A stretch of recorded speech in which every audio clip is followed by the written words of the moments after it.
밝혀지고 또 잘 깨달아지게 하여 주옵소서. 아멘. 또 하나님의 영광을 위해서 우리가 소중하게 쓰임당하기를 원합니다. 또 우리 신학교를 축복하시고 우리 교장 목사님과 우리 모든 교수님들에게 은혜를 베푸시고 또 우리 사모님과 모든 학교를 위해 수고하는 분들에게 은혜 주옵소서. 오늘 또 종으로 통하여 말씀해 주시기를 원하옵고 예수님 이름으로 기도합니다. 아멘. 제가 지난주에 했던 것을 간략하게 한번 정돈을 하겠습니다. 제일 먼저 우리가 교회 사는 것은 역사이잖아요. 역사. 그러니까 역사에 대해서 오늘 어떻게 어떠한 역사관이 있는가 하는 것을 전번에 4가지로 말씀드렸어요. 제일 먼저 교회 사관. 역사의 주체는 하나님입니다. 하나님이 교회를 통하여 우리의 모든 인간을 섭리하신다. 그래서 무슨 말이냐 하면 가장 중요한 것은 구원의 교회 사관에서 가장 중요한 것은 구원이에요. 구원의 역사가 없다면 끝난 겁니다.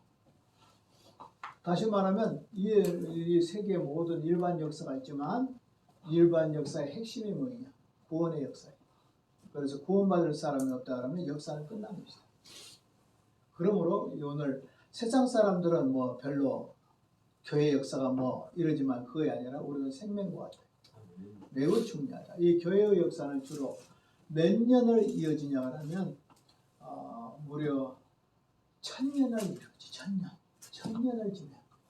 4세기 때 어거스틴에 의해서 이 교회 사관이 생겼는데 이것이 바로 종교개혁 이후에 적어도 17세기나 이때 계몽주의자들이 일어나고 무신론주의자들이 막 일어날 때 그때까지 지배했으니까 약 1200-300년을 지배했어요.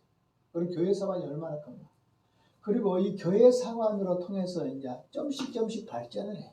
그 교회 사관을 부인해 버리고 된 것이 아니라 하나님을 부인하고 된 것이 아니라 거기에다가 뭘 하나 보태면서 점씩 역사관이 변화되는 것이지 교회 사관을 부인하고 어느 날 갑자기 역사관이 안 나와. 그러니까 교회 사관은 모든 역사에서 어머니와 같은 모체의 역사관. 또 이 역사관이 가장 오래 지배해. 왜냐하면 중세 시대만 지배한 것이 아니라 지금도 지배하잖아요. 지금도 오늘 우리가 교회사를 배우고 교회 역사를 배운 것은 그만큼 적어도 서양의 역사에서 보면은 가장 교회사관이 긴 역사가 아닌가. 그리고 어떤 면에서 주님의 재림 때까지 된다라는 의미에서도 가장 길고 긴 역사관이다. 교회사관을 재해놓고 예를 들어 말하면 플라톤이나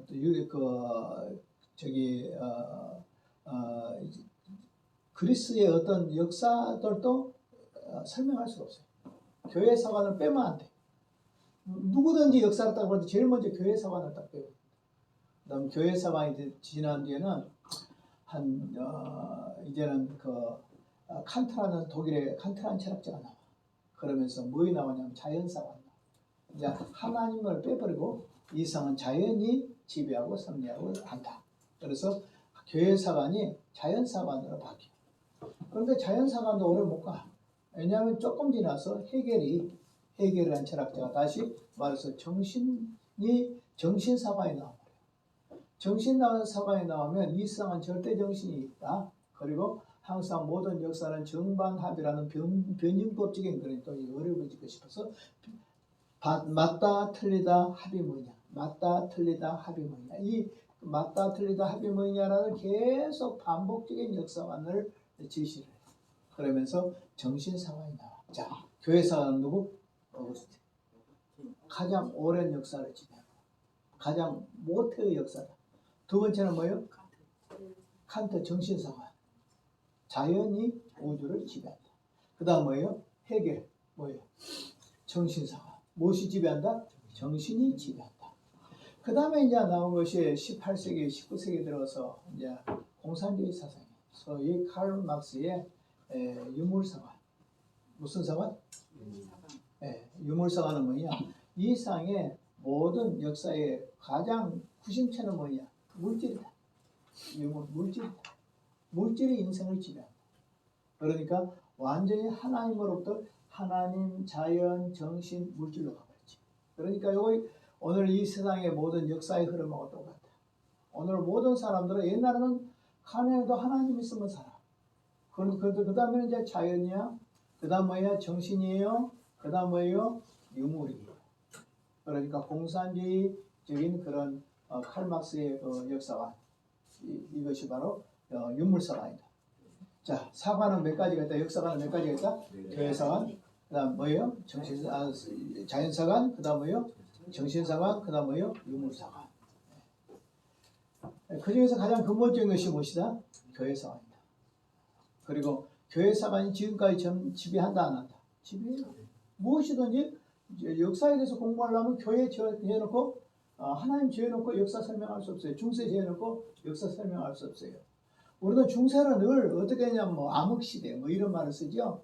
그러나 중세는요 매우 중요합니다. 그 이유는 중세의 어둠 속에 뭐냐면 연명의 빛이 있어요.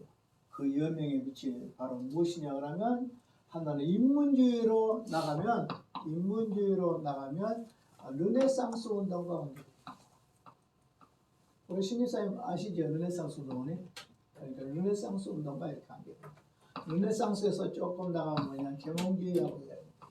계몽주의에서 조금 나가면 뭐냐라면 해겔 사상으로 나와요.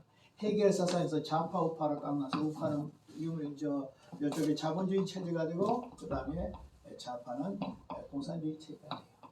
그러니까 이건 좀 어려우니까 그냥 4개만 기억해라. 진짜 뭐이다? 교회사관, 그 다음 뭐예요? 자연사관, 그 다음에 정신사관, 그 다음에 유물사관. 이런 역사입니다. 그 다음 넘어가 있어요. 그 다음에 이제 교회사를 몇 가지로 구분하냐 그러면 5가지로 구분해요. 4가지로 구분하기도 하고 5가지로도 구분해요. 첫째는 초대교회사. 시작. 초대교회사. 그 다음에요. 중세교회사. 그 다음에 정교교회사. 그 다음에 근현대 교회사. 그 다음에 한국교회사. 자, 몇 가지? 5가지로. 5가지로. 예. 여기에는 뭘로 표현했냐라면 근현대 교회사에다 정교교회사를 집어넣은 거였어요. 자, 다시 합니다. 처음에 뭐예요? 초대교회사. 두 번째 뭐예요? 중세교회사. 세 번째 뭐예요? 정교교회사. 그 다음에 뭐예요? 근현대 교회사. 그 다음 뭐예요? 한국교회사. 그러니까 학교에서 공부하면 몇 학기를 공부하냐면 교회사를 공부하는데 5학기를 공부해요. 가장 많이 공부한 것이 뭐냐 그러면 조이신학이에요.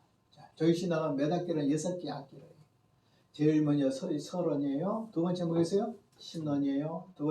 세 번째는 뭐예요? 인간론이에요. 네 번째는 뭐예요? 그리스도론이에요. 5번째는 뭐예요? 구원론이요. 그 다음에 6번째는 뭐냐 하면은 교회론. 마지막에 여기 한 개 더 있네. 7개. 뭐냐 그러면 정말론. 그러니까 가장 신학에서 공부를 많이 하는 부분이 교리하고 그 다음에 교적신학, 교리하고 그 다음에 교회 역사. 그럼 여러분들도 이제 앞으로 신학교 졸업하고 나서 계속 공부를 많이 해야 될 거 뭐예요? 교리도 공부해야 되고 뭐예요? 역사도 계속 공부해야 된다 하는 겁니다. 연대기로 구분하면 이렇습니다. 예수님으로부터 시작해서 원래 예수님 교회의 역사라고 하면 어떤 사람은 신약으로부터 시작하는데 어떤 사람은 에덴 동산으로부터 시작해요. 그러니까 교회 역사라면서 상당히 어떤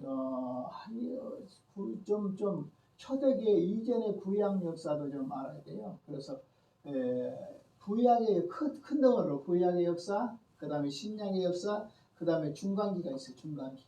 중간기는 말라기와 마태복음의 성경에 보면 말라기 끝나서 마태복음 붙었죠? 그거야. 그러니까 말라기 구약 성경 39권 읽고 난 뒤에 마태복음까지 나올 때까지는 400년이라는 공간이 있어. 그것을 중간사라고. 여기에 중간사는 뭐냐? 페르시아, 그 다음에 그리스, 헬라, 그리스, 그 다음에 로마 시대 이때를 공부하게 돼요. 이것이 신약과 구약의 중간기인데 이 중간기도 보통 한 학기의 역사가 돼요. 사실 교회사를 전공하려면 중간기도 또 해야 돼요. 근데 중간기는 그중 많이 안 하고 그냥 보통 초대교회사 그러면 예수님부터 시작해서 590년까지 바로 그레고리 1세까지. 그 다음에 이제 중세교회사는 590년에서 어느냐 루터가 종교교회라는 것이 1517년이거든요. 1517년까지 거기까지. 그다음 종교역사는 무엇이냐? 그럼 종교역사는 1517년에서 1648년까지. 우리가 생각할 때는 칼빈이 루터가 그냥 종교에 가지고 그래 자유 아니에요. 종교개혁을 뿌리를 내리기 위해서는요, 권력과 권력의 싸움이 있어요. 그래서 수많은 싸움을 해요. 이 종교적이 얼마나 무서워하죠? 개신교가 정착하는 과정에서 30년을 싸워요. 독일에 30년 전쟁. 사실 알고 보면 이 독일의 30년 전쟁에서도 개신교가 질 수밖에 없었어요. 그래서 하나님이 도와서 한 거예요. 왜 그런지 아십니까? 그때에서 유럽의 전부는 가톨릭 국가잖아요. 가톨릭 국가잖아요. 종교의 국가는 조금밖에 안 돼요. 그런데 나중에 싸움이 날 때 누가 도와줬냐? 프랑스가 도와줘요. 프랑스는 천주교 나라예요. 지금도 천주교 나라예요. 천주교 나라에서 천주교를 안 돕고 교황을 안 돕고 바로 개신교로 도왔어요. 그래가지고 이길 수 없었어요. 싸움. 그 싸움은 아주 얼마나 했냐 그러면 30년을 싸우고 나니까 독일에서 30년을 싸우고 나니까 남자들 중에 제대로 걸어다니는 사람이 없어. 전부 다 불구자 전쟁이 나가지고. 그리고 독일만 싸운 것이 아니라 덴마크, 스웨덴, 노르웨이 내려와서 싸우고 프랑스하고 이쪽에 또 카톨릭 쪽에는 특별히 어디냐 그러면 스페인 쪽의 사람들, 스페인, 포르투갈 이쪽 사람들 막 싸우면서 전쟁을 무지무지했어요. 프랑스에도 전쟁을 50년쯤 하고 종교전쟁 어마어마하죠. 종교전쟁은 어마어마해요. 그래서 이제 계몽주의자들이 나온 줄 아세요? 아니 너희들이 천주교에서 개신교로 돌아오면 살판난다며? 근데 살판난 것이 아니라 천주교, 개신교가 매 싸워가지고 이제 다 죽어가. 그러면 뭐냐? 우리는 하나님 필요 없어. 개신교 필요 없어. 천주교 필요 없어. 오늘 우리가 인간의 자리로 돌아가야 돼. 그래가지고 그게 계몽주의가 된 거예요.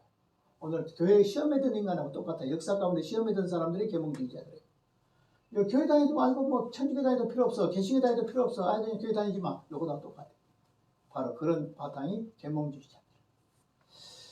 자, 이제 그 다음에 이제 종교역사는 언제까지냐? 1517년에서 1648년도까지.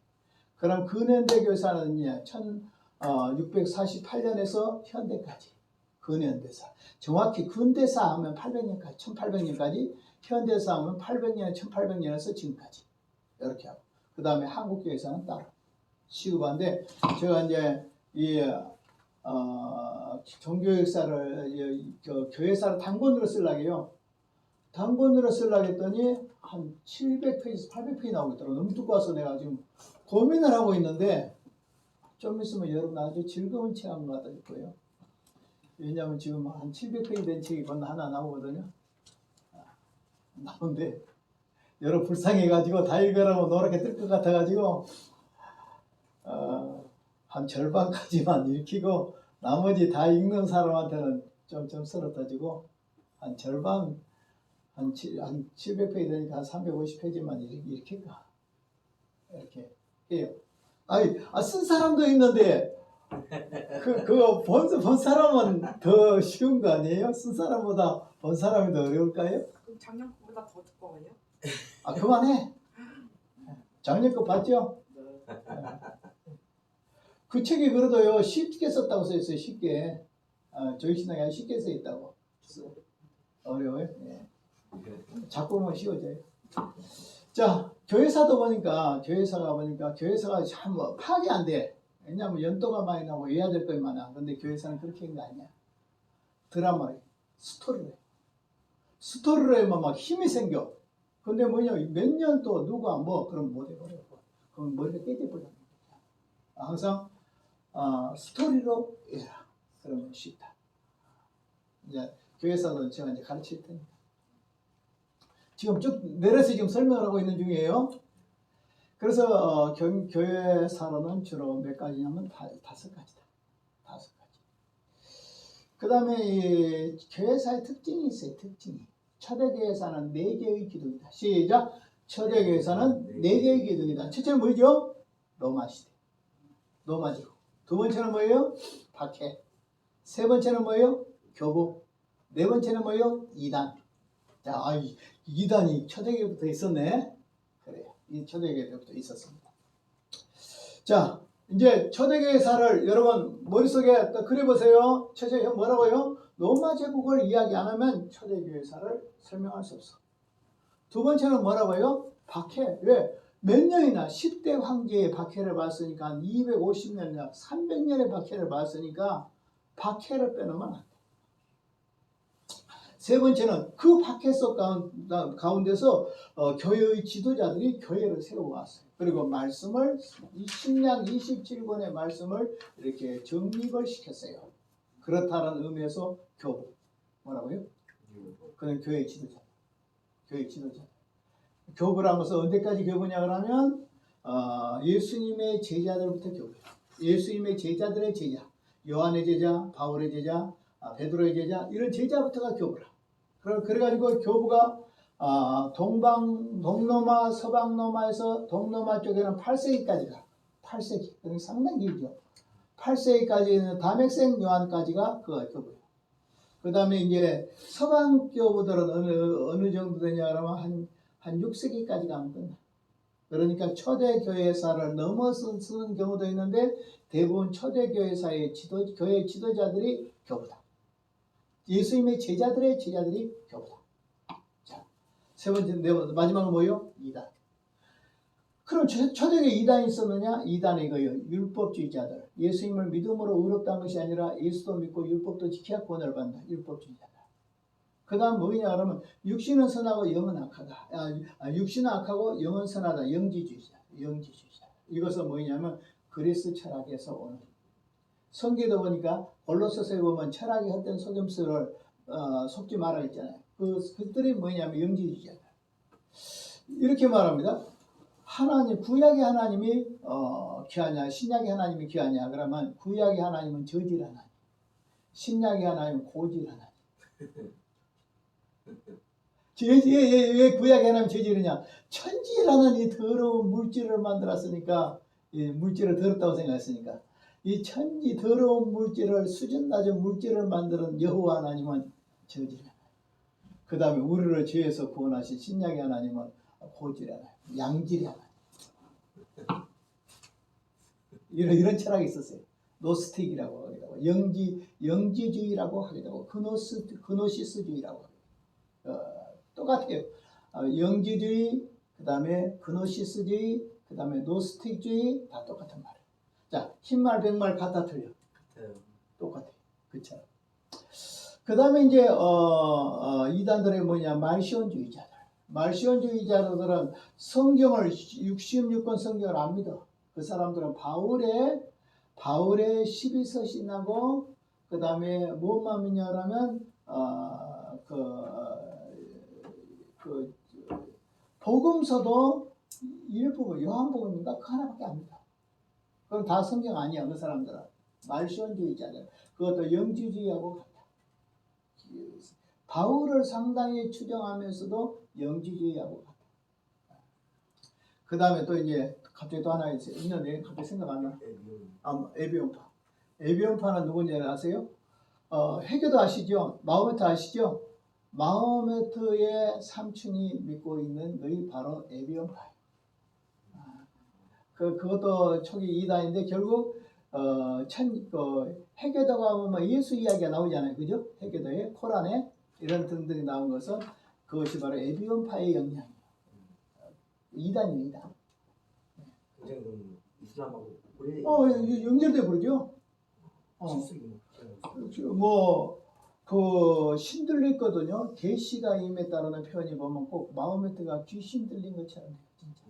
제가 동학이라는 그 책에 내가 이렇게 보면 동학 사상에 보면 이렇게 나오거든요. 최재우 있죠. 뭐라고 말하냐면, 야, 갑자기 막 한기가 들어. 그 책에 보면 한기가 들고 막 떨리고 덜덜덜덜덜 막 떨어. 그러면서 음성이 들려. 그러니까 너가 계백을 해라. 계백을 해라. 어떻게 계백을 해가야 하오리까? 이래 이제. 그러니까 뭐라고 말하면 서학으로 하오리까? 이제 서학은 뭐 천주교잖아요, 그죠? 천주교로 계백을 하오리까? 그러니까 아니라 동학으로 해라. 그래서 동학이다.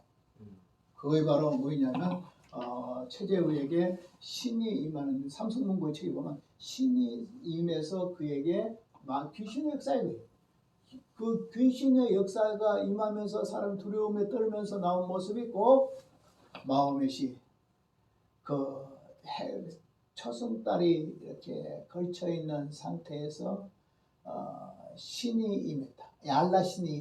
알라신의 계시가 임한다. 할 때 똑같아. 나 해교도도 책 읽고 막 놀랐어. 막 벌벌벌벌벌 떨어. 막 읽어라. 나 글을 모릅니다. 글을 모르는데 그래가 읽어라. 막 이렇게 나와. 막 벌벌벌벌벌 떨고 죽을 것 같고 이러면서 나는 가브리엘이다 이렇게 하면서 이런 내용들이 나와요. 그러니까 쉽게 말하면 해교도는 기독교이다. 여기서 우리 신약성경 교회사에 보면 해교도 나와요. 해교도 나옵니다. 자, 그래서 오늘 신약성경의 가장 구심점은 4개의 기둥이다. 첫째는 무엇이다? 노마제국이다. 두 번째는 무엇이다? 박해다. 세 번째는 뭐이다? 교보다. 네 번째는 뭐이다? 이다이다. 이것만 딱 알면 이제 다 돼요. 이제 알았죠? 자, 초대교회사 배우기 전에 벌써 4개만 알면 됩니다. 뭐라고요? 노마제국, 그 다음 뭐예요? 박해, 그 다음 뭐예요? 교보, 그 다음 뭐예요? 이다. 이것만 알면 된다. 그 다음에 오늘은 4페이지에 들어가서 보겠습니다. 그 앞에 보면 이제 그 4가지 그 당시에 그 어떤 문화 이런 걸 이해를 하기 위해서 회당을 이해해라. 그 다음에 디아스폴라 이야기했나요? 지난번에 이야기했나요? 하지는 않으셨어요. 안 했어요? 네. 여러분 성경에 뭐 회당이라는 말 많이 나오죠? 회당이라는 것은 어느 것이냐 하면 이스라엘 사람들이 제일 먼저는 뭐예요? 제단 쌓는다는 말이죠. 아브라함이 단 쌓고 이렇게 나오죠. 제단 쌓죠. 그 다음에 이제 조금 지나면 뭐냐면 5세 때는 회막, 성막이라는 게 나와요. 회막, 성막 아시죠? 성막이라는 거 나오죠. 텐트 이렇게 이스라엘 백성들이 가면 텐트 이렇게 성막 이동해 가지고 또 텐트 치고 또 광야 생활을 또 이동해 가지고 텐트 치고 하는 성막이 나오죠. 그다음 성막이 어디까지 갈까요? 다윗 때까지 가요. 그럼 솔로몬 때는 뭐예요? 성전이 건물이 딱 깨져서 성전이 나와. 그다음에 성전 시대가 끝나면 결국 어떻게 했냐? 바벨론 포로로 딱 가잖아요. 바벨론 포로로 갈 때는 무의 남녀를 하면 그것은 그 당시에는 뭐냐면 회당이 나와. 회당. 건물이 없잖아 막. 자, 좀 교회 신약교회 형태처럼 되는 회당이 나와. 회당. 그래서 포로 이후에 돌아오죠. 포로 이후에 돌아오면서 어떻게 해요? 다시 성전을 짓죠. 그죠? 학교 성전을 짓죠. 그러면서 회막은 또 회막대로 돼요. 그러면서 예수님 때까지 어떻게 해요? 공존하죠. 예루살렘 성전도 있고 회당도 있고. 성전은 몇 개예요? 하나밖에 없어요. 회당은 뭐 있어요? 마을마다 있잖아요. 마을마다 이렇게 유대인들의 회당이 있어요. 그러면 회당은 주로 뭐냐 그러면 예배의 처소, 그 다음에 학교, 그 다음에 또 법원, 재판을 하는 거. 여러 가지로 활용됐습니다. 여기 회당장이라고 나오죠. 회당장. 이렇게 나와요. 그래서 제일 먼저 회당이라는 것을 이렇게 알아야 됩니다. 회당은 학교의 역할을 해서 바벨론 포로에서 예수님과 사도들에 의해서 예배와 교육과 재판의 장소로 썼다. 그리고 그 당시에 여기 회당의 리더자들은 누구냐? 랍비다. 그러니까 회당을 통하여 유대교라는 것이 전수된다 하는 겁니다. 그러면서 70년 성전 파괴 당시 예루살렘에 약 회당이 몇 개가 있었냐면 394개가 있었다. 이걸 바로 초등학교가 되었습니다. 그러니까 우리나라에서는 그 당시에 그런 것이 없었지만 벌써 예수님보다 더 오래됐을 때 그러니까 한 2400년, 500년, 300년 이럴 때 회당학교가 존재했어요. 학교가 존재했어요. 그러니까 얼마나 여기 많이 있어요? 예루살렘 시내 안에만 오늘 회당 학교가 394개가 있었습니다. 어마어마하죠. 그래서 이스라엘 사람들은 회당에서 예배드리고 회당에서 공부하고 회당에서 재판하고 다 해요. 그러니까 회당을 떠나서는 그들은 설명할 수 없어요. 성경에서 보면 회당장, 그리스보 이렇게 나옵니다. 예수님 그런 얘기냐, 기독교하고 해당하고는 또 분리할 수가 없어요. 왜 그러냐 하면 기독교하고 해당은 틀려요. 기독교는 교회잖아요. 해당은 오늘 유대교의 집회 장소예요. 그런데 그 유대교의 집회 장소에서 보면 로마 천주교하고 그 다음에 우리 개신교는 어떤 차이가 있냐면 로마 천주교는 성전 예배 중심이에요. 성전 예배. 그러니까 막 찬양해요. 안에 뭐 시설이 많고 뭐에 많고 화려하게 꾸며져 있어요. 해당은요 아무것도 없어요. 또 요래 교회 같아요. 요래. 탁자 하나 딱 있어. 의자 두 개 딱 있어요. 요쪽에 보면 그 성경 이렇게 딱 넣는 함이 있어요. 단절히 딱 요래. 그러니까 우리 개신교는 회당 예배 중심이다. 천주교는 뭐이다? 구약의 성전 예배 중심으로 했다. 그래서 개신교는 경례 사치스러운 거 없어야 돼요. 사실 사치스러운 거 없어야 돼요. 천주교는 사치스러운 거 엄청나게 많아요. 근데 오늘날은 개신교가 너무 사치스러워가지고 천주교보다 더 사치스러운 게 많아요. 그건 아니야.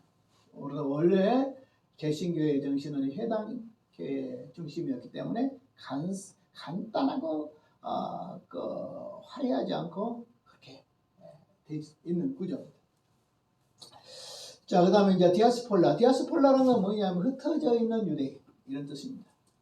예를 들어 말하면 이스라엘 백성들이 박해를 받아가지고 포로로 잡혀갔잖아요. 포로로 잡혀가서 포로에서 돌아온 사람이 얼마나 있을까요? 우리는 늘 목사님들이 설교하면 바벨론 포로에서 이스라엘 백성들이 돌아왔다 이런 이야기를 요즘 어디? 여기 3페이지에 디아스폴라 써있죠. 3페이지. 아니. 3페이지에 돼 있어.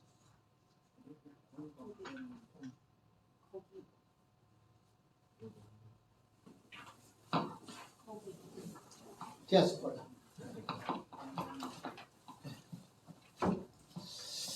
자, 그래서 이제 디아스폴라라는 것은 그 바벨론 포로라든지 이때 이제 잡혀가가지고 성경에서 보면 다른 사람들 돌아왔다고만 했었죠.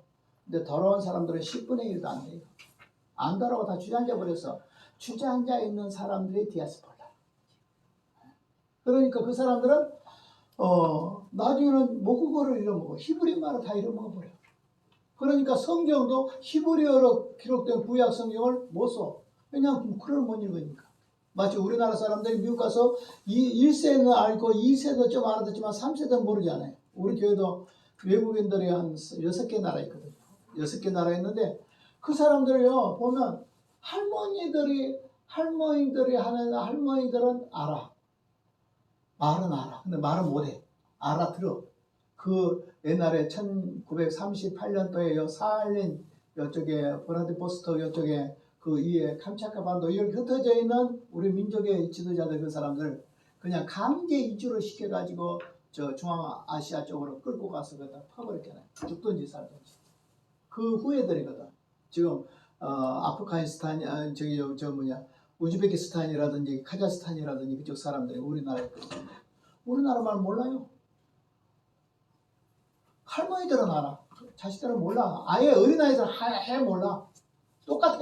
그처럼 디아스폴라 이 사람들도 모르니까 그들에게 그들이 사용하고 있는 그리스 말로 구약 성경을 번역해.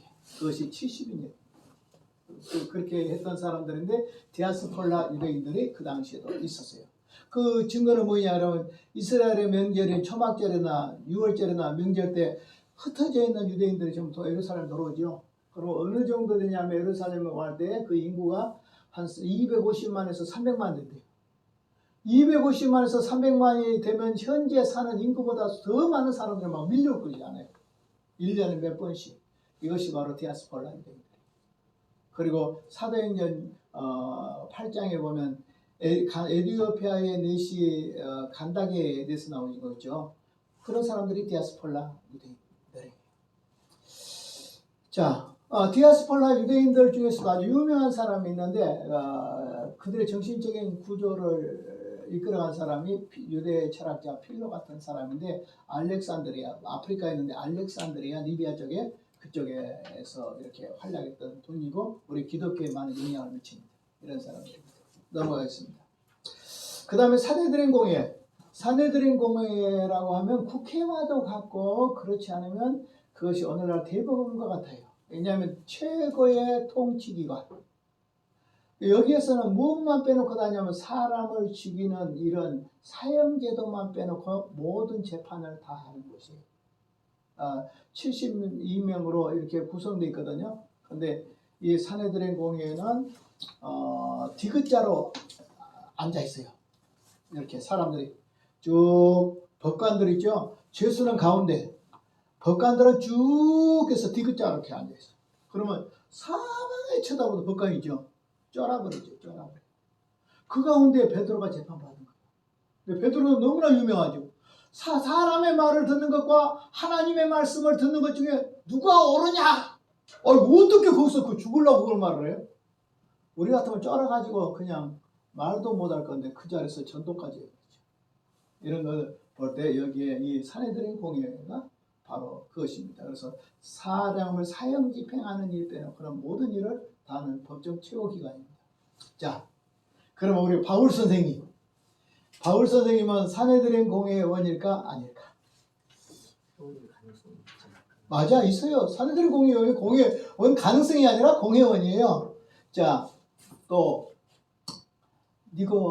밤중에 찾아온 누구예요? 니고데모. 사내들인 공예원이요. 그 다음에 예수님의 그 장례식을 치른 요셉이죠. 그 사람도 사내들인 공예원이에요. 그러니까 예수님의 제자들 가운데도 상당한 고위직들이 있었는데 그것을 자기들이 드러내놓고 해야 못해. 딱 하면 잘려. 그러니까 못해. 그러면 바울은 공예원이라고 이렇게 한데 그럼 바울은 장가를 갔을까 안 갔을까? 갔어야지. 대부분 목사님들은 나와 같이 혼자 사는 것이 좋으니 이 말씀을 의지해가지고 안 갔다고 이렇게 생각하죠. 근데 사내들인 공예원의 조건이 뭔지 압니까? 장가 가야 됩니다. 가정이 없으면 안 됩니다. 제가 쓴 자, 그러면 왜 바울은 그 당시에 보면 자기는 혼자 산 걸로 되어 있을까? 그렇게 하면 이렇게 생각하죠. 결혼했을 것이다. 그러나 아내가 사별했지 않았을까? 그리고 재혼할 수 있는 기회를 놓쳐버린 것이다. 이렇게 생각한 것이지 우리가 보통 생각하는 것처럼 독신으로 총각으로 지내서 그런 의미는 아니다. 이렇게 생각하시면 되겠습니다. 또 어떤 사람이 맞다 그런데 또 우리 박봉일이라는 사람은 그렇게 말했어. 근데 근거는 뭐냐? 사내들인 공예원 자격은 결혼을 해야 된다 라는 것을 생각할 때 그렇습니다. 자, 그 다음에 뭐냐면 바리새인들입니다. 바리새인들은 뭐냐면 정통교립합니다. 그러니까 성경도 창세에서 말라기까지 다 믿고 천사도 믿고 부활도 믿고 또 천당도 지옥도 다 믿는 사람들이에요. 이 사람들이 주로 뭐냐면 유대교의 멤버들입니다. 그리고 그 당시에 모든 사람으로부터 가장 존경받는 사람들 중에 한 프로가 바로 이 바리새인입니다. 바리새인은 높은 관직은 가지지 않았지만 매우 경건한 것인데 문제는 뭐냐 그러면 모양은 경건인데 속은 썩었어. 그러니까 그들의 이름 뭐예요? 율법주의자. 외식주의자. 화 있을지언정 바리새인들아. 예수님이 이렇게 말했잖아요. 왜 너희들은 기도할 때 뭐라 기도해요? 골방에 들어가서 은밀한 중에 계신 하나님 앞에서 너희의 골방에 들어가서 기도해라 했죠. 왜 그랬을까요? 바리새인들이요. 막 기도문을 이렇게 써가지고 들고 다니면서 막 걸어다니면서 막 걸어가고 입고 다니니까 저렇게 하는 거 아니야 예수님. 바리새인들 때문에 그 말이. 바리새인처럼 하지 마. 은밀한 중에 골방에 들어가서 기도해. 자, 구제할 때 오른손이 하는 것을 왼손이 모르게 해라. 왜 그랬을까요? 유대인 이 바리새인들이 어떻게 하냐면 구제를 하면 막 나팔을 불고 거리에 치고 다니면서 막 생색내면서 한단 말이야. 그러니까 저렇게 하면 안 되는 거야. 그러니까 그 당시에 성경을 쓴 배경들을 알면 훨씬 쉽죠. 봐라. 오른손이 하는 것을 왼손이 모르게 은밀하게 해라. 남을 도울 때도. 이렇게 말하는 것이. 그 다음에 이제 바리새인들 다음에는 사두개인들인데 사두개인은 어떤 사람들이냐면 로마 정부와 청탁을 해가지고 권력 구조에서 1인자들 그러니까 오늘날로 말하면 뭐라고 말할까 좀 집안이 좋은 사람들 이런 사람들이에요. 사내들인 공회원, 공회의장을 지낸 사람들은 다 누구냐 그러면 예, 사내들인 공회원, 저 사두개인들. 근데 사두개인들은 신학이 아주 못했어. 왜 못했냐면 성경을 창세기에서 말라기까지 바리새인은 믿는다 했죠. 이 사람들은 창세기, 출애굽기, 레위기, 신명기까지만 딱 믿어. 모세오경만 창세기, 출애굽기, 레위기, 신명, 민수기, 신명기 5권만 믿어. 나머지는 성경 아니야. 모세율법만 믿어. 이 사람들은 천사도 없어, 부활도 없어, 천당도 안 믿어. 그러니까 오늘날로 말하면 현대 자유주의자들하고 똑같아. 이 사람들이 모든 그 제사와 관계되는 돈을 다 휩쓸어. 그러니까 예를 들어 말하면 사람들이 양이나 소를 가지고 멀리서 못 가지고 오니까 돈으로 살 빼잖아요. 살 때 폭리를 취할 때 그 이권 문제 이런 것이 다 이 사두개인들한테 관계가 있어요. 자, 그 다음에는 뭐냐? 에센파입니다. 에센파는 경건주의자들인데 이 사람들은 그냥 동굴 속에서 하얀 옷 입고 독신주의로 살면서 기도하고 성경 보고 혼자 하는 그런 교행 생활하는 그런 사람입니다. 그래서 어떤 사람은 세례 요한도 오늘 에센파다 이렇게 돼요. 자, 유대인의 그 다음에 이제 마지막에 하나 더 있는데 헤롯파가 있어요. 여기는 안 나옵니다. 헤롯파라는 것은 아주 이스라엘 민족주의자들, 아주 과하고 잔인해요.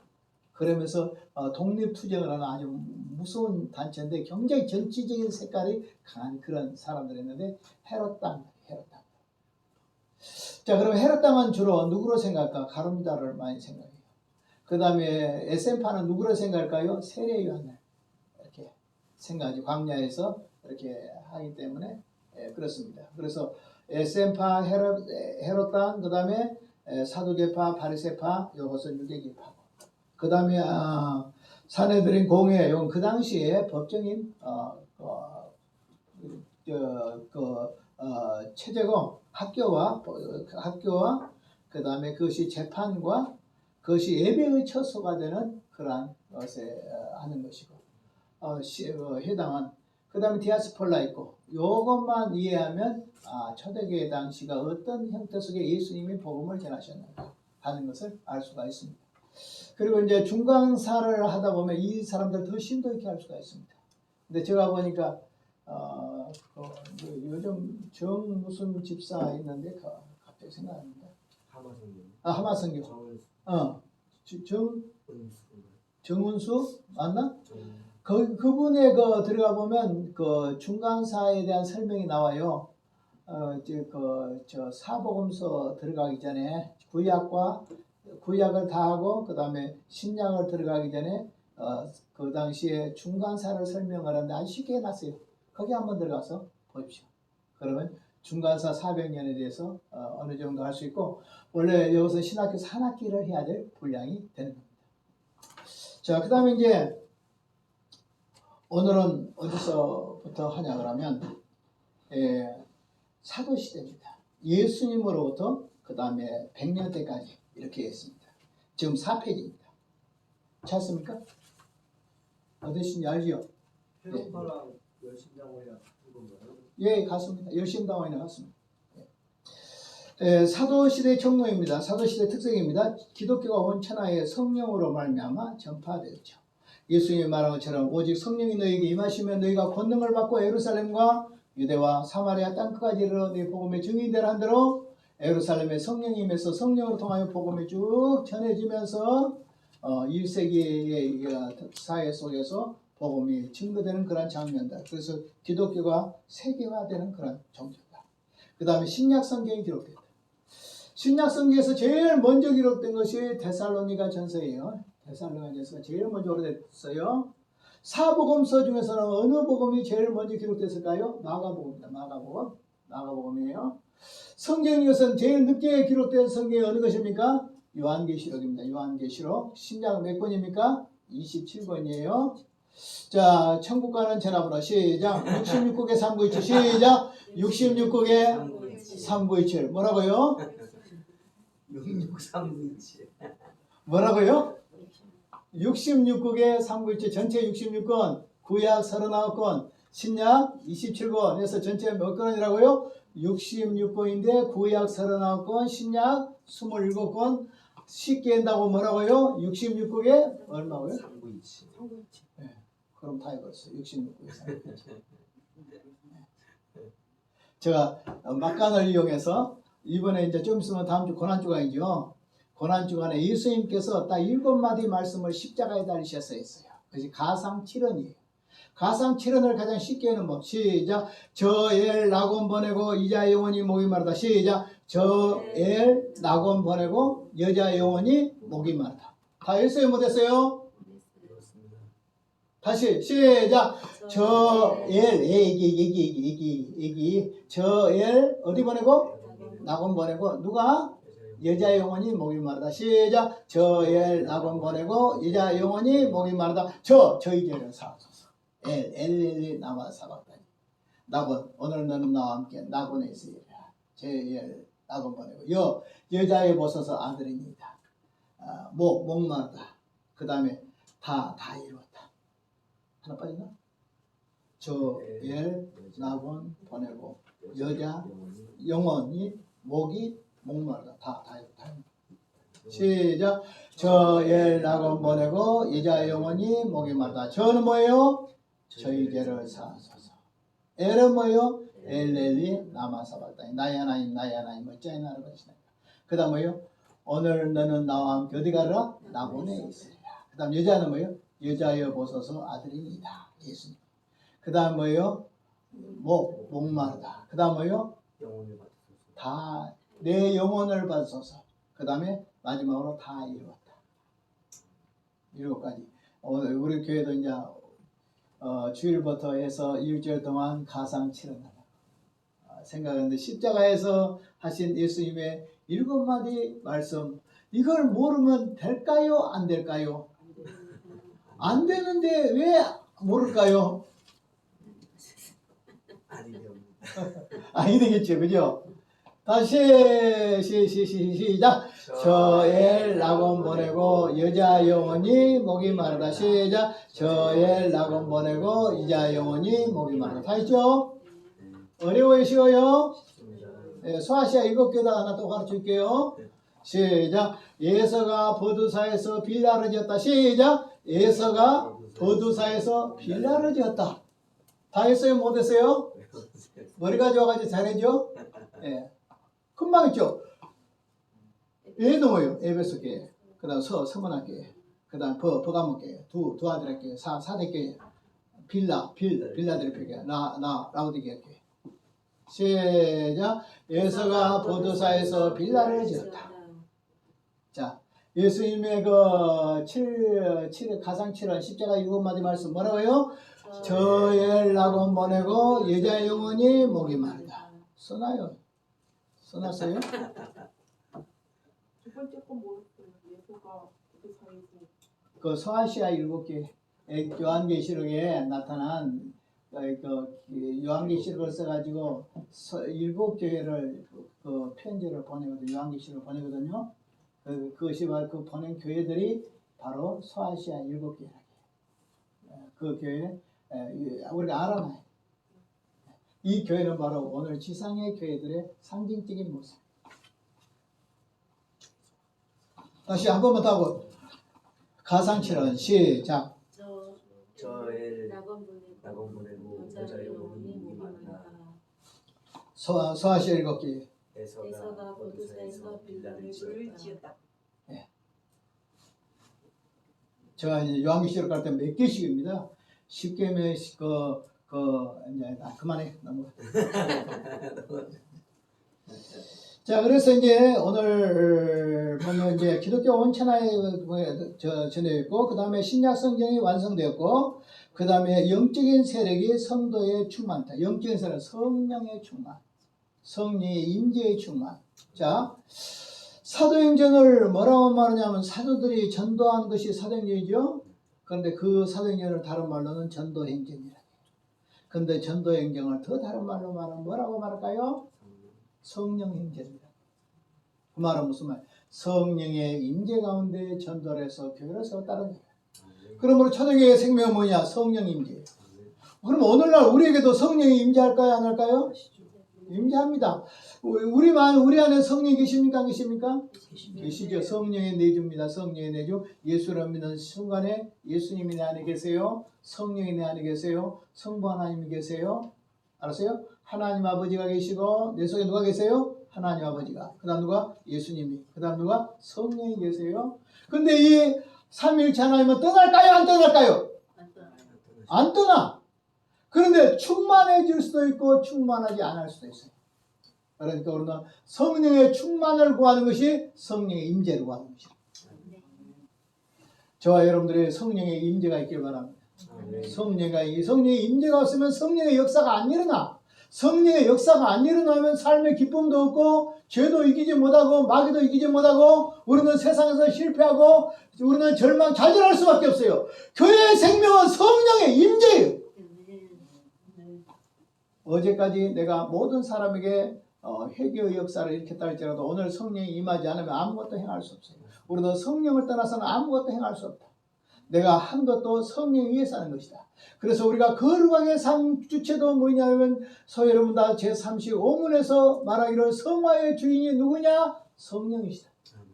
뭐라고요? 성령이 임해야 거룩하게 성경대로 살 수가 있다. 자, 그래서 무엇이냐? 영적 세력이 성도에 충만했다. 네 번째는 누구의 계종이냐? 사울의 계종. 이건 대단한 겁니다. 사울을 예수 믿기 전에 사울이고 예수 믿고 난 데는 바울이죠. 그러니까 사도 바울.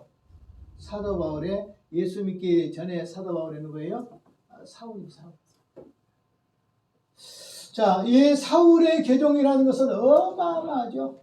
사울의 계종이라는 것은 우리가 생각할 때는 뭐 그냥 사도 바울 하나가 계종해가지고 전도해서 그거 아니에요. 사도의 행전에 두 인물을 딱 잡아라 그러면 첫째는 베드로예요. 그것이 몇 장이냐면 1장에서 12장까지 가요. 두 번째는 바울이요. 바울은 9장에서 28장까지 가요.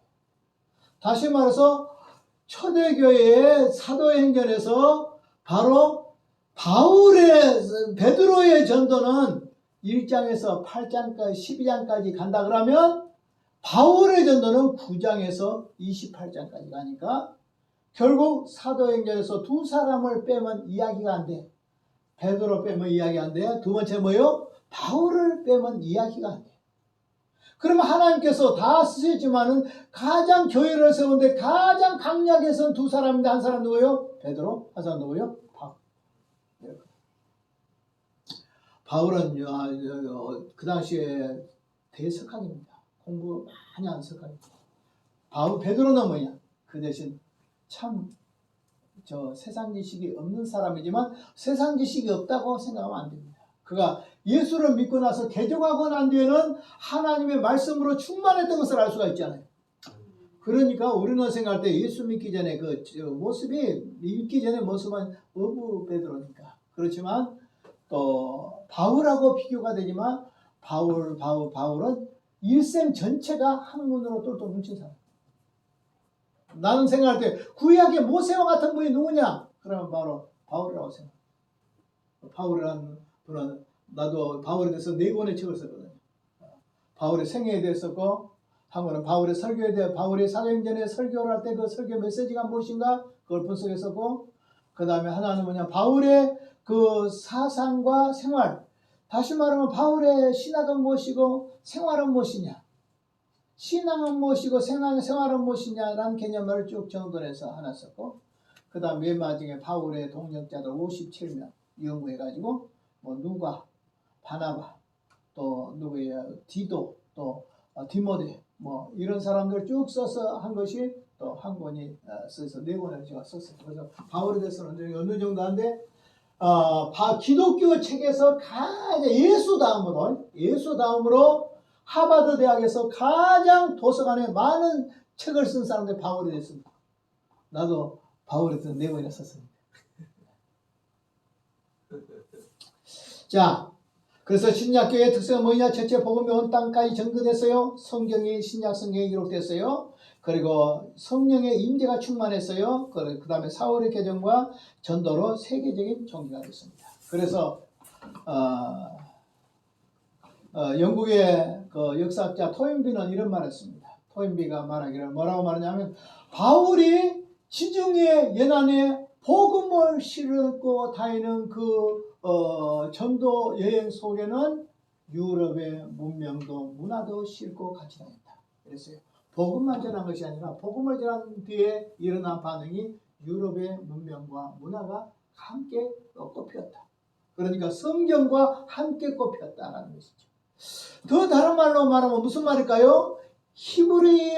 헤브라이즘 히브리와 그 다음에 그리스어의 인문주의죠. 인문주의와 그 다음에 성경의 히브리주의, 이스라엘 히브리주의, 성경주의, 이것이 합심해가지고 유럽 문명이 형성된 거예요.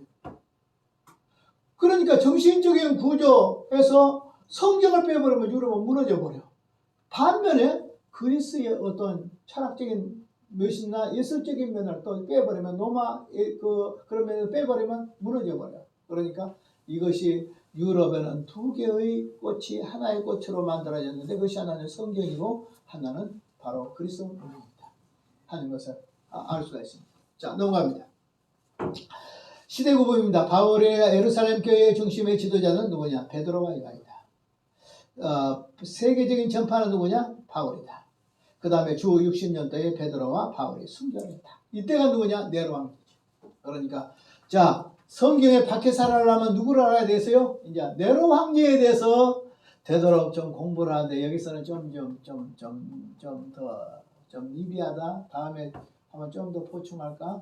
내가 다음에 책을 쓸 때는 네로 황제에 대해서 아주 자세하게 좀 써줄까? 왜냐하면 기독교의 아주 박해자잖아요. 자, 넘어가겠습니다. 기독교 교원입니다. 4페이지로 넘어갑니다. 자, 교회 설립입니다. 성령 강림과 교회가 같이 나옵니다. 성령의 역사가 없이는 교회가 세워질 수 없다는 뜻이죠. 교회가 세워졌다는 건 성령의 역사고, 성령의 역사라는 것은, 성령의 역사가 있다는 것은 교회가 세워진 거예요. 교회와 성령은 분리할 수 없어요. 교회와 성령은 같이 가요. 교회가 부흥할 때는 성령도 강력의 역사했고, 성령이 강력의 역사 때는 교회도 부흥의 역사가 있었다 이 말이죠. 그러니까 교회의 조직과 성령은 함께 출발한다 하는 것이 오늘 매우 중요합니다. 또 다른 말로 말하면 성령은 사실하고는 삼위일체적 관계예요. 교회, 성령, 성경. 시작. 교회, 성령, 성경 같이 가요. 성경이 없이는 성령이 역사할 수 없어. 성령이 역사가 없으면 교회가 세워질 수가 없어. 그러니까 오늘 항상 뭐냐면 성령 충만이라는 것은 다른 말로는 성경 충만이라는 말이고, 성경 충만이라는 것은 교회 충만이라는 뜻입니다.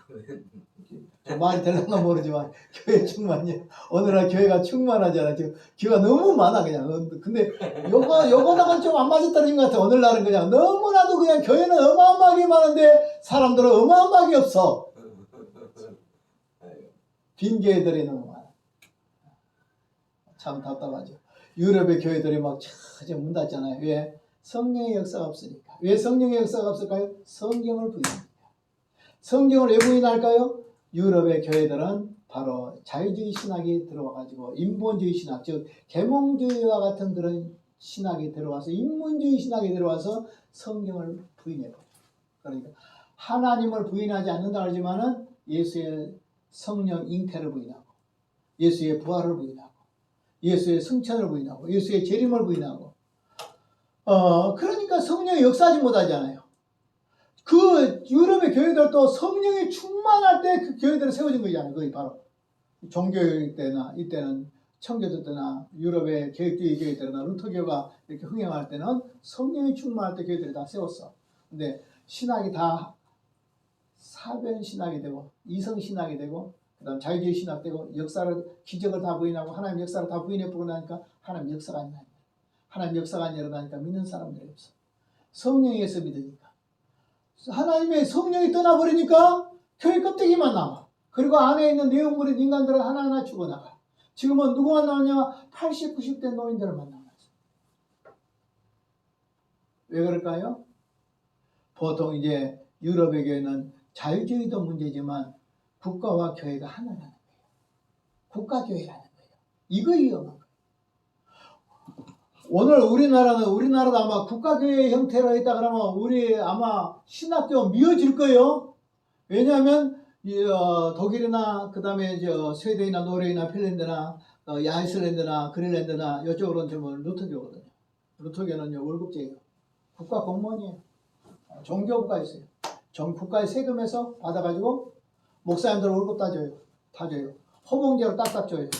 큰 교회나 작은 교회도 뭐 어떻게 하냐면 가만히 교회만 회개하라만 하나도 않고 설교 준비도 별로 않고 그냥 간단하게 하고 빨리 마치고 재밌게 하고 그냥 요렇게 기도도 안 하고 새벽 기도도 안 하고 공부도 안 하고 그래도 그냥 월급은 항상 올라가고 사는 데는 전혀 지장 없고 사람들 많은 것보다 없는 것이 더 편하고 있으면 간섭해 사니까 싫고 없는 것이 더 편하고 새벽기도 안 한 것보다 안 한 것이 더 편하고 주일날도 한 번만 하는 것이 더 편하고 또 방학까지 하면 보통 7월달, 8월달, 9월달까지 방학이니까 예배 안 들으니까 좋고 돌아다니면서 좋고 겨울에도 또 돌아다니고 얼마나 좋아. 그러니까 유럽의 신학은요 최고 석학들이 많아요. 최고 혜택을 줘주니까. 그래서 신학자들 중에서요 머리가 좋은 신학자들이 많아요. 천주교 신부도 그렇고. 이거의 타락이요. 우리 교회는 한국은 그래도 이거 없잖아. 국가교회 아니잖아요. 종교와 교회는 분리돼 버렸잖아요. 그러니까 우리도 어떻게 죽 잡고 안 하면 죽 잡고 굶어야 돼.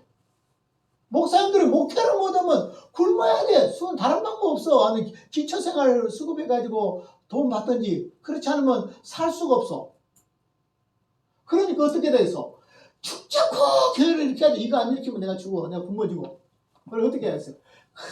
전도하고 기도하고 전도하고 기도하자고 하고 교인들 싫어해도 하고 뭐 그거 해도 어쩔 수 없이 해야 돼.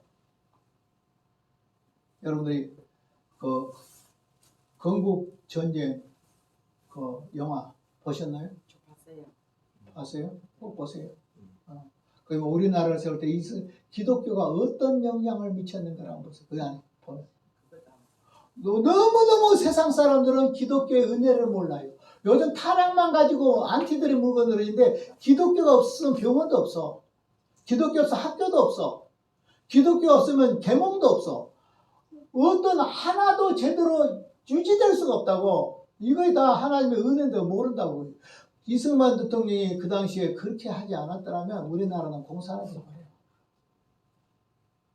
지금은요, 뭐 다른 사람들은 다 가면 다 이렇게 기념관도 꾸몄는데 이승만 대통령 기념관 가면요, 막 다 깨져가지고 유리창 깨져가지고 막 쳐다보다니. 누가 이렇게 만들어놨을까요? 저 아래 사람들 덕분에. 나도 아래 사람이지만. 정치적인 것은 이야기하기 싫고. 그래서 참 역사가 얼마나 이렇게 어두워지고 캄캄해지는가. 한번 건국전쟁 한번 보십시오. 이렇게 보면 많이 도움이 돼요. 자, 그래서 어떻게 하냐면 초대교회 설립이 됩니다. 성령과 함께 교회가 조직됩니다. 제일 처음에 세워진 교회는 예루살렘 마가 요한의 다락방입니다. 예루살렘 교회죠. 자, 이제 세계 교회 모체교회가 어디라고요? 예루살렘 교회. 성령이 예루살렘 임하면서 그것의 교회가 세워졌는데 그것이 예루살렘 교회입니다. 이방 교회 모체는 뭡니까? 안디옥 교회입니다. 안디옥 교회. 그러니까 상식적으로 알아야 돼요. 교회의 모체교회는 무엇이다? 어디다? 예루살렘 교회. 이방 교회의 모체교회는 무엇이다? 안디옥 교회. 이렇게 알면 됩니다. 회원은 얼마일까요? 예수님의 제자, 예수님의 가족, 부녀, 예수님의 기타 열성주의자들 120명.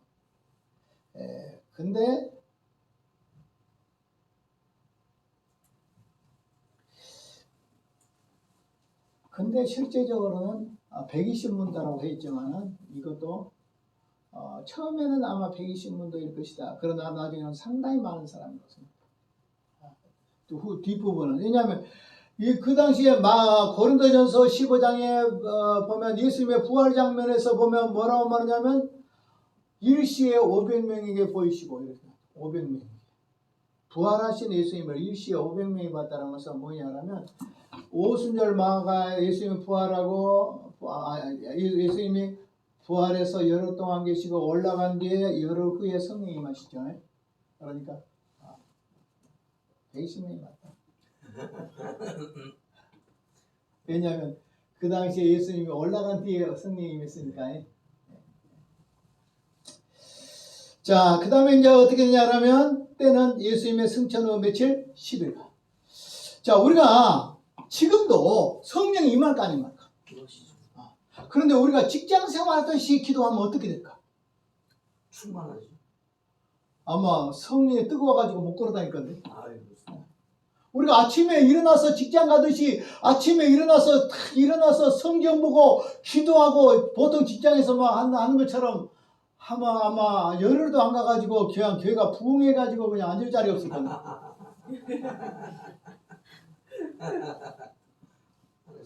오늘 우리가 무엇을 먹을까, 무엇을 입을까, 무엇을 마실까는 전념을 다하고, 그 다음에 교회는 경우에 따라서 한 번씩 나가고, 그 다음에 나가기 싫으면 안 나가고, 그래서 바쁘면 안 나가, 부부싸움하면 안 나가, 성질 나면 안 나가, 낙심되면 안 나가, 비 오면 안 나가, 추우면 안 나가, 눈 오면 안 나가, 놀러 가냐고 안 나가, 다 빼보고 나면 교회 다닐 일이 별로 없어요.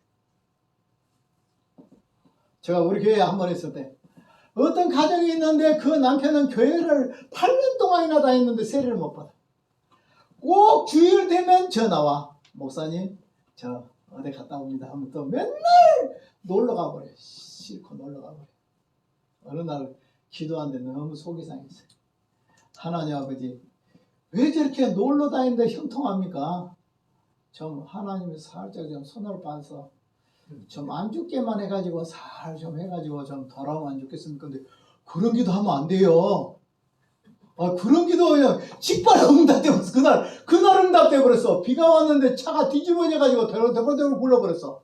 사람 하나도 안 죽었어. 근데 차는 완전히 폐차돼버렸어. 근데 위대한 역사가 있어서 다음 주에 교회 왔어. 그리고 차를 바꿨는데 승합차를 바꿨어. 왜? 자기 직장에 있는 사람들 전도해서 실어나린다고. 나중에 그분들이 은혜를 받아가지고 12명씩 싣고 10명씩 12명씩 싣고 근데 경우에 한 번씩 굴른 것도 괜찮더라고.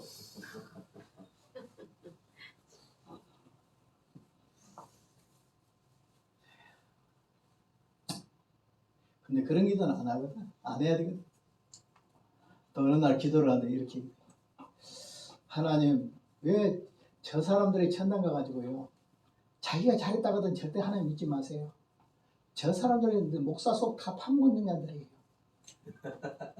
그래서 기도를 한참 기도하는데 뭐라고 하십니까? 하나님이 니는 안 파묻었냐?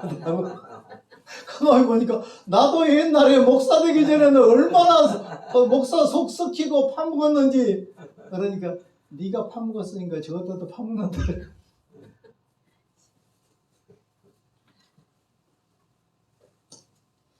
자, 그때 무려 베드로의 설교로 하루에 3,000명이 회개하고 그 다음에 제자들이 열심히 전도해서 땅까지 복음이 번졌습니다. 성경 역사 가운데 가장 전도 많이 한 사람 누굴까요? 바울이요. 바울이요? 예수님. 베드로일까요? 제일 짧은 시간에 가장 많은 사람을 전도한 사람 누굴까요? 예수님. 아니야, 구약에 있어. 구약이요? 삼손. 여보, 요나 하루길 했어요. 하루길 3일길을 다녔는데 뭐라고 메시지 간단해. 더럽게 싫은 거 있지. 자기는 안 가다가 억지로 붙잡혀서 고기한테 먹혀가지고 죽 잡고 회개하고 나와가지고 살아나와가지고 생존 전략으로 해치는 거. 안 하면 또 잡혀 먹을 것이고서 하기 싫은 전도 40일이 지나면 망하니라. 가면 이것 전하면 누구한테 얻어먹을 수 있어? 누구한테 얻어맞는다고 이 말하면 이 도시에 가서 이 40일이 지나면 망해. 이 40일이 지나면 하루 종일 얼마나 싫었겠어. 그 지긋지긋하게. 그래도 했어. 그러더니 하루 동안에 돌아온 사람이 얼마냐? 델리치라는 신학자는 말하기를 그 당시에 니느웨 사람이 얼마나 살았을까? 100만 명 살았다. 100만 명. 100만 명이 돌아와 버린 거야. 그런데 니느웨 설교를 듣고 왕이 돌아왔을까? 소문을 듣고 왕이 돌아왔을까? 설교도 안 들었어. 소문 듣고 금식까지 해버리고 일어나서 조복을 입고 이렇게 변화돼. 사람이 이렇게 뒤집어버리는 인간이 누구야? 요나예요. 누가 회개하니까? 내가 회개하니까 요나가 회개를 하니까 요나가 뒤집어버려. 하나님은 어떤 사람을 쓰실까? 회개자를 쓰셔. 오늘도 여러분들이 회개하시기 바랍니다. 제일 싫은 말, 회개하란 말이 제일 싫은 말이거든. 근데 알고 보면 회개하란 말보다 더 축복이 없어요. 성경에 내버려둬서 이런 표현이 있잖아요. 로마서 1장에 가면. 내버려두면 끝나. 무슨 짓을 해도 내버려둬. 교회 안 나도 내버려둬. 내버려두면 끝난 거예요. 가장 비참한. 그러나 하나님이 내가 저만큼만 죄를 지면 즉각 하는 표시를 하죠. 어떻게 어떤 사람은 새벽 기도도 안 해도 만사형통한데 나는 새벽 기도 한 번만 안 나가면 그날 손가락 불고 넘어져서 다치고. 이것은 하나님 나를 사랑하셔서. 회개란 것은 천국의 문을 여는 열쇠. 천국의 문.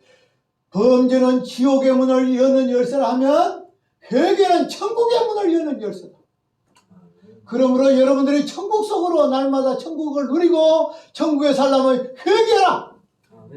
회개하면 여러분들에게 천국의 문을 여는 것이고 여러분들이 회개를 안 하면 죄만 지으면 지옥의 문을 여는 것이다. 회개하면 지옥은 끝나고 천국이 시작돼. 회개를 안 하면 천국은 끝나고 지옥이 시작돼. 어느 쪽으로 바라? 좋은 말을 할 때 회개합시다. 자, 그 다음에 어떻게 해요? 사람들이 모여서 기도하고 전도했습니다. 초대교회 생활을. 기도하고 전도했어요. 두 번째 뭐예요? 세례를 베풀고 성만찬을 했습니다. 여러분, 오늘 우리가 세례 베풀고 성만찬을 하는 것은 초대교회하고 오늘 우리하고 어떻게 틀릴까요? 초대교회는 그날 그냥 예수 믿으면 그날 세례죠. 그렇죠? 요즘 어떻게 해요? 그날 믿으면 세례 주나요? 못 믿겠어. 몇 년까지 기다려봐야 돼? 1년까지 기다려봐야 돼. 옛날은 아니야. 그냥 믿자마자 그날 세례 받았어. 학습도 없었어. 말은 무슨 말이냐? 믿자마자 변화가 확실해. 딱 믿는 것과 안 믿는 것이 다 구별이 된다고. 믿자마자 사람 변해버려. 여러분들이 제가 쓴 책에 보면 다른 복음이라는 책 혹시 집에 가세요? 있으면 거기 가서 보면 초대교회 노예제도에 대해서 한번 교부들의 노예제도 한번 들어가 보십시오. 사람들이 얼마나 바뀌어버린가. 어떤 사람은 그날 세례 받고 있죠. 그날 주인이 세례 받고 노예 35명을 풀어줘 버려. 자유몸. 35명, 노예 35명이 얼마인지 아세요? 그거에 재산이 얼마나 되지? 재산인지 아세요? 풀어줘 버려. 어떤 사람은 1600명까지 풀어준 일이 있어. 그날 세례 받고 거듭나고 하나님의 나라를 맛보고 내가 하나님의 백성이 되고 내가 하나님의 나라를 누르고 사니까 세상에 가서는 아무것도 아니게 보여버려. 우리는 돈 없으면 죽을 것처럼 보이지? 예수 믿는다 할렐루야 믿습니다. 돈 떨어지면 다 나와버려. 다 할렐루야도 아멘 너대로 다 갚을 거 없어. 초대교회 교부들은 이렇게 삶이 변해버렸다. 삶이 믿는 것하고 안 믿는 것. 어제 안 믿었으면 지옥이고 어찌지 오늘 믿었으면 천국이야. 오늘 우리는 예수 믿어도 10년을 믿어도 지옥이야 계속. 생각이 지옥이고 마음이 지옥이고 삶이 지옥이고 변화가 없어. 여러분 해가 뜬 것하고 해가 진 것하고 변화가 있어요 없어요? 밥 먹은 것하고 안 먹은 것하고 차이가 있어요 없어요? 밥만 한 그릇 먹어도 다리가 힘이 생기고 변화가 확실한데 어떻게 예수를 믿은 것하고 안 믿은 것하고 그렇게 차이가 없대요.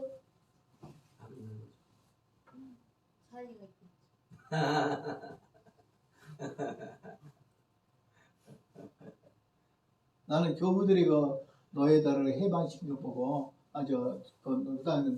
주인들이 노예들을 이렇게 세례받고 나서 그날 다 해방시킨 거 보고 진짜 그럴 수 있을까?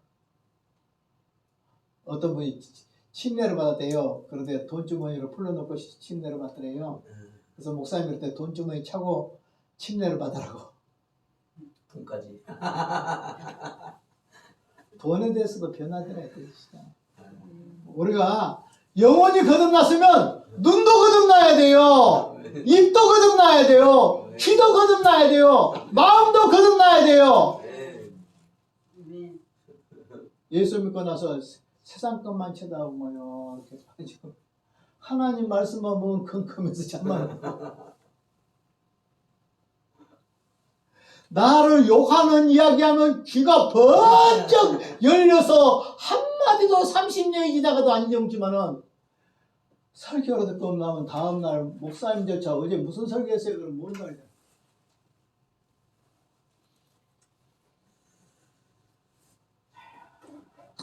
고아와 아이들을 팔았습니다. 구제했습니다. 이거에 나옵니다. 필요에 따라 나누어지고 이 말씀이 나옵니다. 필요에 따라서.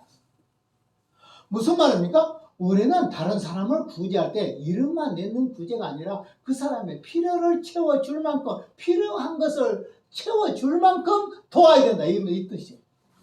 나는 교회 생생낸 거 싫어해. 이름 없이 빛 없이 필요한 것만큼 도와줘야 된다고 생각해요.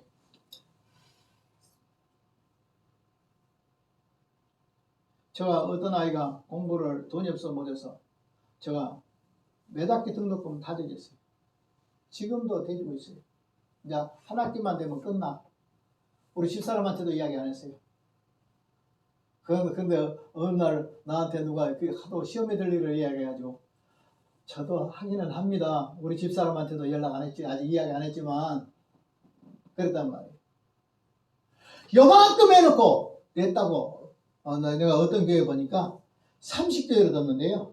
그런데 30교회 넣으니까 얼마씩 넣냐? 3만 원씩 뒀더라. 3만 원씩. 그러면 얼마 하면 30교회 넣어요? 우리 신집사님? 90만 원 하면 30개 뒀죠. 90만 원도 크기는 큽니다. 그런데 교회가 큰 교회예요. 큰 교회에서 90만 원 별거 아니에요. 세상에 주보에다가 막 30교회를 써놨어. 3만 원씩 넣으면서 30개에 넣는다고 막 뻥튀기 해가지고 이거 예수 믿는 거예요. 그 오른손이 하는 것을 왼손이 모르게 하는 거예요. 그거에 나는 돕는다 그러면 힘이 되게 도와야 된다고 생각합니다.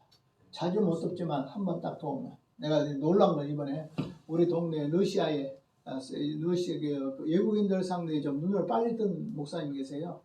근데 이 목사님이 대신 측에서 안수를 받았어.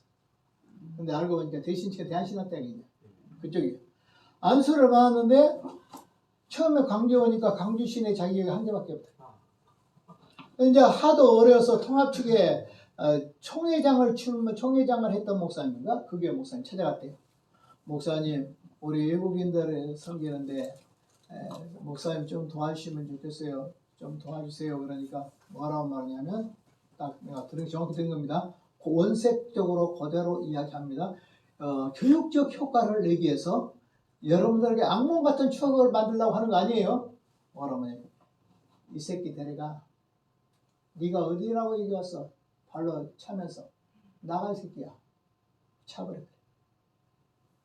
마음에 얼마나 상처를 받았는지 내가 사람 앞에서 사람 앞에서 돈 만천원해야 되겠다. 나는 도울 자는 하나님밖에 없다. 그때부터 엎드려서 기도했는데 절에 스님들까지 돈을 가지고 오대. 성당에서도 돈을 가지고. 지금은 교회가 15개인가 돼. 그리고 새날학교라는 학교도 외국인 학교도 세웠어요. 그리고 거기서 작년에 이야기를 하는데 병원비로 나간 것이 3억 5천이 나갔대. 외국인들이 수술하고 돈을 못 내. 돈이 없어서. 그럼 부부자로 살아야 돼. 그 사람들을 돈을 병원비를 대준 것이 3억 5천을 작년에 그랬다고. 나 올해 1월달인가 나 통화했는데 그 목사 이창경 목사라는 사람인데 지금 뭐 틈에 많이 나와요. 이야기하는데 3억 5천을 더. 딱 병원비만. 외국인들 병원비만. 돈이 있어서 도울까요? 돕다 오면 도울 것들을 주셔. 돕는 일을 시작을 안 해.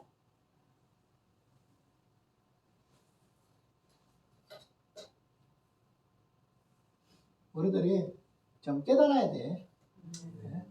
선교한다고 몇만 원 해놓고 와서 나 우리 러시아 선교한다 뭐 이런 했었잖아. 그거 아니에요. 나는 이번에 전번에 언니가 이야기했죠. 작년 12월 달에 베트남 아카데미라는 베트남 사람들 대학원 다닌 사람들 우리 한국에 와서 대학원 다닌 사람들 그 사람들의 목회자로 지망한 사람들인데 거기에 보니까 한국에도 그렇더라고요. 아주 대단하더라고요. 거신측하고 합동이고 이런 사람들이고 거신대 교수들하고 광신대 교수들이 주로 강의하는데 내가 내한테 10시간을 줬어요. 그래서 그날 10시간을 내가 강의를 했어요. 부산에서. 거기는 어떻게 했냐. 초등학교 때부터 학교를 보내. 베트남에서 있잖아요. 어려운 아이들 있죠. 초등학교 때부터 배워요. 고등학교가 다 교회가 한국교회 다 돼요. 그리고 대학교 갈 때는 약속을 해. 너 목사가 될래? 안 될래? 그럼 목사가 안 되면 이제 끝나. 목사가 될 사람 대학 4년을 등록금 다 돼. 그리고 그것만 끝난 거 아니에요. 한국으로 유학으로도 해. 근데 신학은 안 돼. 왜 안 될까요? 공산주의 나라잖아요. 공산주의 나라니까 거기에서 베트남에서 여기 유학을 안 비자가 안 나와. 그러니까 일반 대학원 진학을 해. 그 일반 대학원을 진학해서 방학 동안에 이제 신학 교수들이 갔죠. 방학 동안에. 다른 평상시는 바로 자기들 대학원에서 공부하고 뭐 사회복지학과나 뭐 이런 것들 공부하고 한데 뭐 그 한국에 와 있는 동안에 등록금 다 돼. 근데 외국인들은 한 50%인가 감해주더만요. 장학금이 많이 나왔더라고요. 해주고 그 다음에 거실 다 주고 또 먹을 것 다 대주고 용돈까지 다 대줘. 야, 나 진짜 이거 성교 아닐까? 어떤 한 사람을 키워서 언제나 목회자로 키워가지고 한국에서 목회하도 손상이 없을 정도로 수준을 높여서 키워서 그 다음 베트남으로 들어가. 참 오늘 우리가 너무나 형식화된다는 것은 참 그렇죠. 그래서 부하와 과부들을 돌보고 재산을 팔아서 공동체의 생활을 영위하고 그래서 언제든지 우리화가만 있어요. 개인화보다 우리화. 우리가 살아. 그리고 개인도 같이 살아. 우리와 개인이 같이 공존해. 오늘 우리는 사회주의 국가들은 어떻게 우리가 가장 중요하죠. 자본주의 국가는 내 개인적으로 맞죠. 그러니까 이 사회가 깨트려지지 않아요. 사회도 살고 개인도 사는 것이 성경. 성경에 보면 양면이 다 살 수 있도록 성령을 받으면 그러한 공동체가 형성됩니다. 한 10분 쉬었다가 하겠습니다.